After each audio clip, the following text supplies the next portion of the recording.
It's 2 in the afternoon on Monday, August 25th here in Korea, live from Seoul. I'm Laah Hyun-kyung, and these are the stories we are following at this hour. 4 months have passed since the Sewol-ho ferry sank, but the parliament is still tied up with a special bill over the accident, which is blocking the passage of all other bills. Residents in the northern part of California are awoken by a 6.0 earthquake. There are reports of numerous casualties, with at least 2 critically injured. And Korea's youth baseball team claims victory in the Little League World Series for the first time in 29 years. And we will get to those stories later, but let's begin at the National Assembly, where ruling and opposition parties are still unable to find common ground on special legislation that would set up the specifics of an investigation into April's ferry sinking. The ruling party has rejected an opposition proposal to give the bereaved families more of a say in the negotiations. Choi Yoo-sun reports.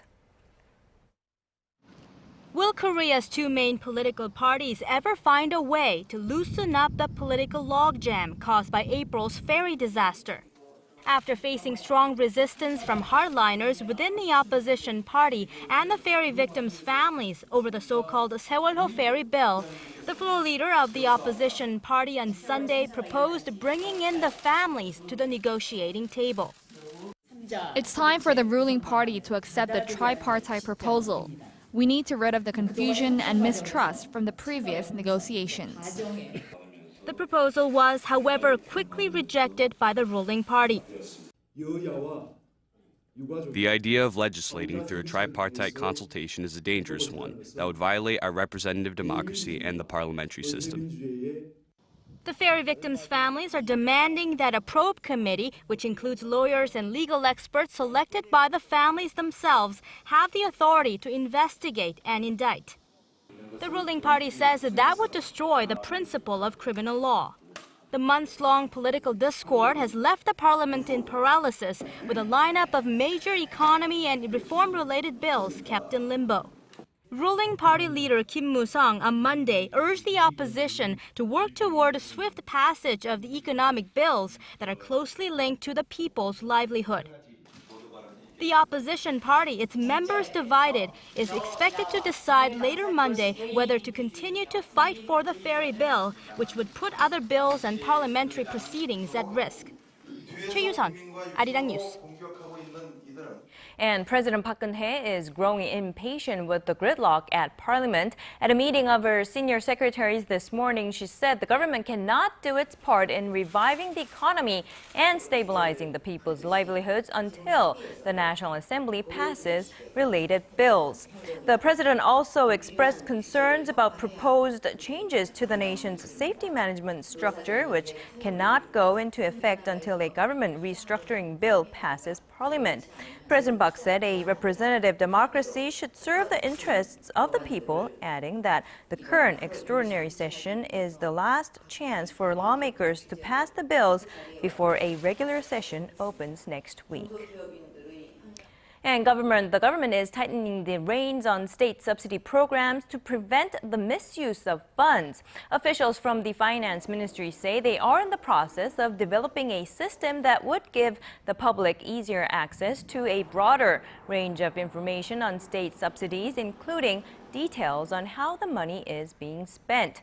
This comes amid mounting criticism that state money is being used for corrupt practices. Government data shows that roughly $166 million were lost due to irregularities last year.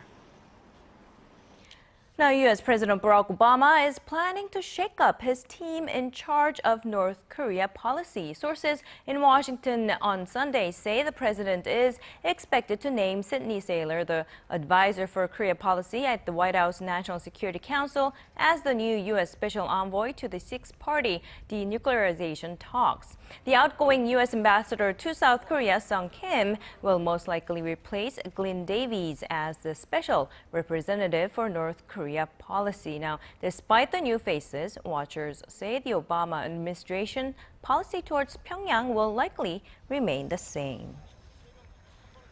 And North Korea hasn't test-fired any missiles for well over a week now.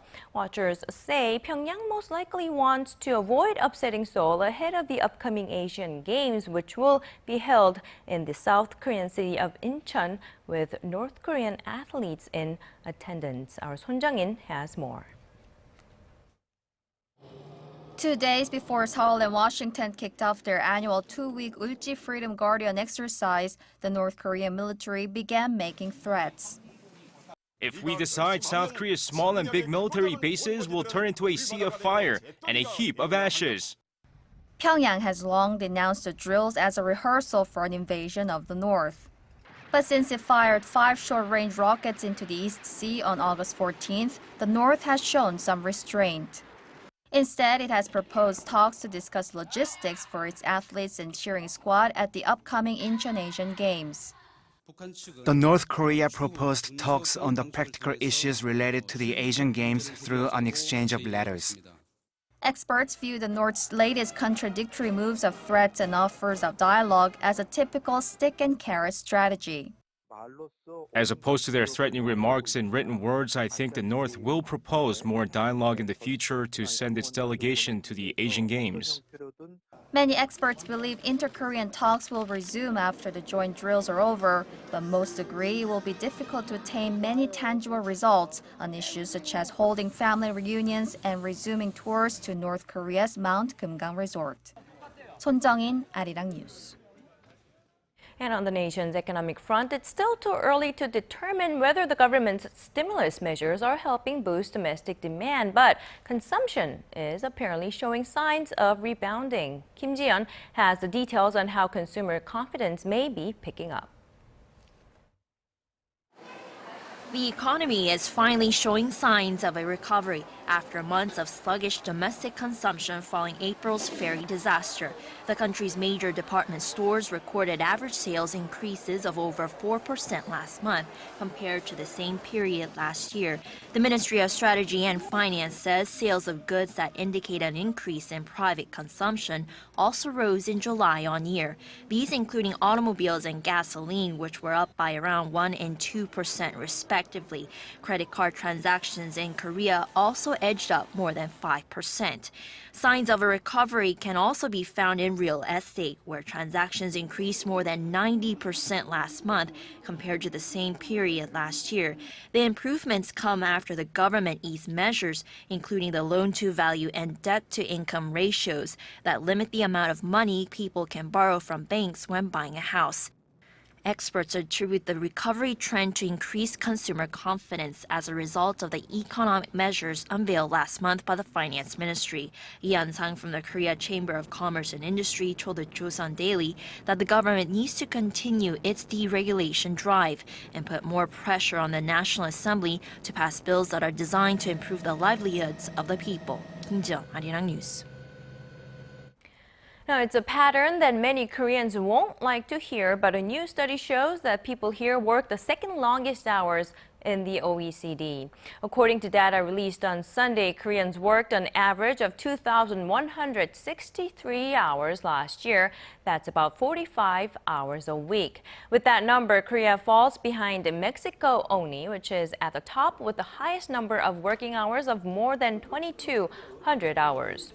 From the year 2000 to 2007, Korea actually ranked number 1 with the most number of working hours until being overtaken by Mexico in 2008. Now, the country with the least number of working hours is the Netherlands with about 1,300 hours. That's under 30 hours a week.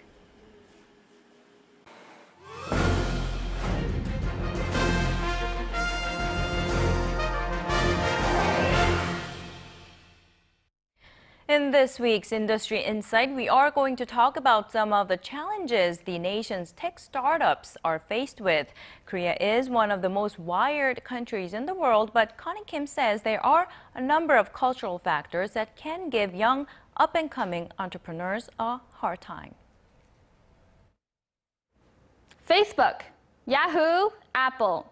These are just some of the big names that started out small in Silicon Valley. Their big ideas eventually reached consumers, but only after the right financial backers came along. Here in Korea, things can be a bit tougher for startups. 1,500 Silicon Valley tech companies raised $25 billion last year. The total for Korea-based startups? A mere 6/100ths of that. Korea saw explosive growth in venture capital starting in the 90s, but only about a little more than half currently survive past the 5-year mark today. Well, to get a better sense of where things stand today, I talked with one startup, Shaker Media, a video creating company that is thriving. Take a look. Making memories last is what Shaker Media does. With its instant video creating platform, Shaker makes dragging and dropping simple and creating professional quality videos easier. I think of video as the most powerful storytelling medium. When you and I are here face-to-face talking, that's a powerful storytelling medium. And so I thought that it would be necessary and desirable for many people, everyone, not just the people with the big production budgets and the fancy expensive cameras to be able to do video, but for everyone to do great video. It also helps small businesses advertise, in a way helping the Park Geun-hye administration's creative economy drive in search for fresh, innovative ideas for growth engines. Video ads have 3 times the click-through rate of mobile advertisements. They are effective, but small businesses just couldn't participate because they couldn't afford to spend $20,000, $30,000, $40,000, $50,000 on producing a beautiful video advertisement. Born 3 years ago, Shaker now serves customers all throughout Asia and the Americas, having raised about $3 million as of May this year. So I know it's quite tough for Korean venture companies to get investment. Where did you get the investment from? There is a lot of venture capital available here in Korea today. Angel investors are very active. We've also raised money from Facebook executives. We've also raised money from Korea's largest internet company, NHN Investment, and Korea's largest steel company, POSCO Investment. But that's not the reality for the majority of startups in Korea.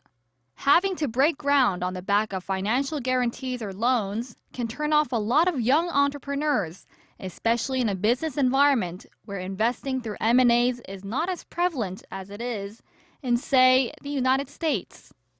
But Lee says Korea is the market to try out new things as long as young entrepreneurs utilize a strong IT infrastructure and low entry barrier for startups in the country. There is a vibrant local market here in Korea, an incredible test bed to test your ideas with a very receptive local market that's ready to try new things. Connie Kim, Arirang News. In the year 2012 for Korea was at its record high. All of the day's important events close to home and around the world. Laah Hyun-kyung, live from Seoul. Shopping market thinks the true meaning of creation shines through. A powerful earthquake has rocked California, prompting the governor to declare a state of emergency. Reports say it was a 6.0 magnitude quake and has caused considerable damage in the state's wine country. Shin Se-min reports. The strongest quake to hit California in a quarter-century saw scores of people hospitalized, cause houses to burst into flames, and damage scores of buildings in California's Napa Valley. A 6.0 magnitude earthquake rocked California's wine country at around 3:20 a.m. on Sunday local time, with the epicenter less than 10 kilometers southwest of Napa. The earthquake was felt over a huge portion of California in San Francisco, but the most powerful tremors were recorded in Napa and Sonoma County. More than 30 aftershocks followed the quake, according to the U.S. Geological Survey. Officials at Queen of the Valley Medical Center in Napa say at least 6 people have been critically injured, with 120 less seriously hurt. California Governor Jerry Brown has declared a state of emergency and said state officials were working closely with state and local emergency managers, first responders, and transportation officials. California is not a safe zone when it comes to earthquakes, as it sits right above the Pacific's Ring of Fire, where earthquakes and volcanic eruptions occur often. In 1906, San Francisco was struck by a 7.8 magnitude quake that killed over 3,000 people and destroyed 80% of the city. In 1989, another powerful quake hit in a similar area, killing more than 60 and injuring hundreds. Shin Se-min, Arirang News. Turning to Syria, where an American journalist kidnapped in 2012 has been released by his radical Islamist captors. Peter Theo Curtis was being held by an al-Qaeda affiliate in Syria that has been fighting the government of President Bashar al-Assad. Reports say Curtis was released to UN peacekeepers in the Golan Heights Sunday, where he was met by U.S. government officials and moved out of the country. His family said they were deeply relieved and grateful for his return, while thinking constantly of the other hostages who are still being held. U.S. Secretary of State John Kerry, who confirmed the release in a statement, said the U.S. was using every diplomatic, intelligence, and military tool it holds to secure the release of other Americans held hostage in Syria. An Englishman infected with Ebola while living in Sierra Leone has landed in the UK for treatment. He is the first British national to contract the virus in nearly 40 years. Believed to be an aid worker, he flew on a specially equipped Royal Air Force plane to North London, where a dedicated isolation unit at the Royal Free Hospital was prepared for his arrival. Now, meanwhile, a worker associated with the World Health Organization has reportedly fallen ill from Ebola in Sierra Leone, and is receiving care. This as authorities in the Democratic Republic of Congo said 2 people there have died from Ebola in the country's northwest. And shifting gears, the Little League World Series held in the United States wasn't on the radar of most Koreans until now. The South Korean Little League squad rewrote history on Sunday local time, winning their first championship since 1985. Our SJ Lee has this report. Call them the Little Giants of baseball, because the South Korean Little League squad finished off their incredible run at the 2014 Little League World Series by beating the U.S. champions Jackie Robinson West of Illinois. After defeating Japan for the second time in this tournament over the weekend, the South Korean Little Leaguers, who represented the Asia-Pacific region, played a game full of emotion and vigor. Che Chan's brilliant pitching performance as a reliever and a 4-run sixth inning helped South Korea beat Jackie Robinson West 8-4 to claim their first Little League World Series title in 29 years and their third title overall. For these Little Leaguers, they celebrated like young kids that they are, but played the entire tournament like big leaguers. SJ Lee, Arirang News. And in more sports news, golf fans in the nation are celebrating after Korean golfers finished not just first, but second and third as well for a clean sweep at the 2014 LPGA Canadian Pacific Women's Open. Top honors went to 24-year-old Yoo So-yeon, who won the 4-day event at 23 under par for a winner's check of more than $330,000 and more importantly, her first LPGA title in about 2 years. GeunHye finished runner-up, 2 strokes behind Yoo. World number 2 Park In-bi finished third at 18 under a week after winning the LPGA championship.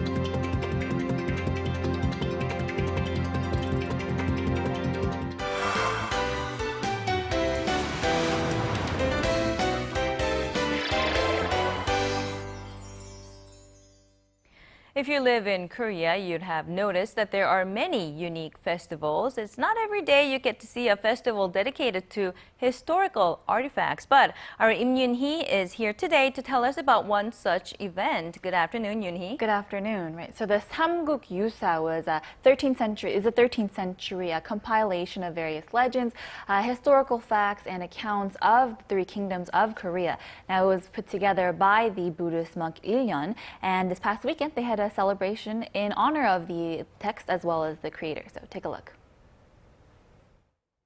In the beautiful mountains of Gyeongsangbuk-do Province, Ingaksa Temple, also known as Korea's historic site number 374, recently hosted this year's Samguk Yusa Culture Day. Buddhist monks from across the nation gathered to celebrate together through various festivities.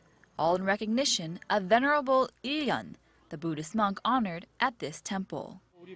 Our temple is a great source of pride as well as our people. So people who come to visit Ingaksa temple learn about Venerable Il-yeon and grow very attached. Venerable Il-yeon stayed at his temple for 6 years before reaching nirvana, the ultimate goal in the Buddhist path to enlightenment. The temple is also home to a cultural and historical treasure. This octagonal stone structure was once used to take impressions by both Japanese and Chinese because of its beautiful calligraphy. And the last remaining bit of Venerable Il-yeon's stone tablets remains on site as well. Before he came, while traveling the country, he collected various sights and sounds and stored them, which he later compiled into a manuscript. The temple also houses a look at other aspects of the Venerable Il-yeon's life, including various handmade crafts and tools. Although his time has passed, his legacy lasts, preserved through the Ingaksa temple. All right, so our viewers who are not so familiar with Korea's ancient history, tell us more about Samgung Yusa. Right, so it's very important. It actually contains the earliest account of the Tangun, which is the story. Which is a legend about the legendary founder of Gojoseon. And so this is very important because, you know, in culture, oral tradition plays a very big part. And so these stories, these legends, these myths that are passed down to us, you know, they all came from somewhere, and Yeon put together this very precious text that, you know, really contributes to our history and to the moving forward of our culture as well. And you did mention that the temple is where the Venerable Il-yeon recorded many of these facts and kept records. So he was actually the government-appointed Buddhist monk at that time, and so they actually rebuilt the temple where he worked, the studio where he worked, and so you can go see it now. So you can go spend time there. It's a beautiful temple. You know, festival has ended, but you can go still check out the temple and see his works. Right. So the temple isn't going anywhere, so people can go still. All right. Thank you very much, Yuni, for your report today. You're welcome.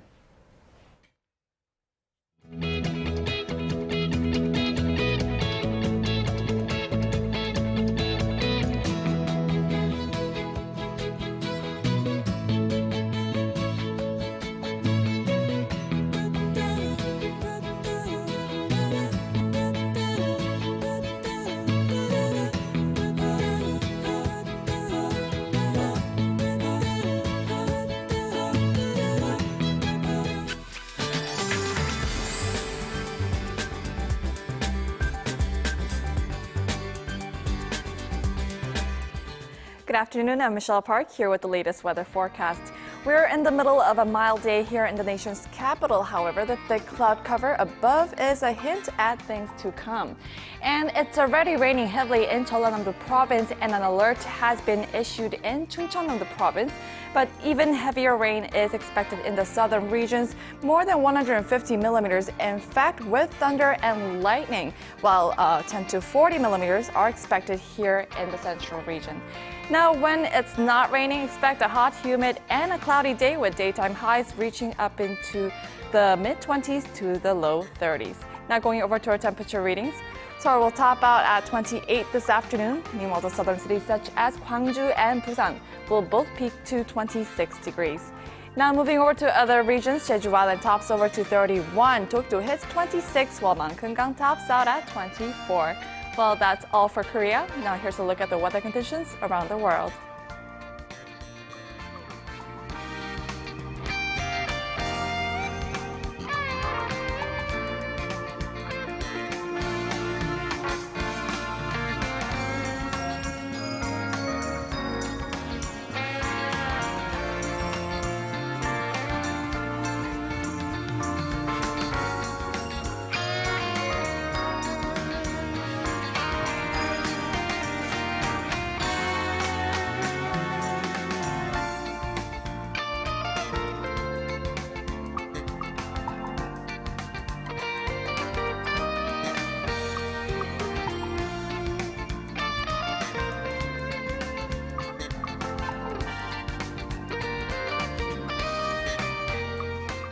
And that's all we have for now. Thank you for watching. I'll be back with more updates at 4 p.m. Korea time.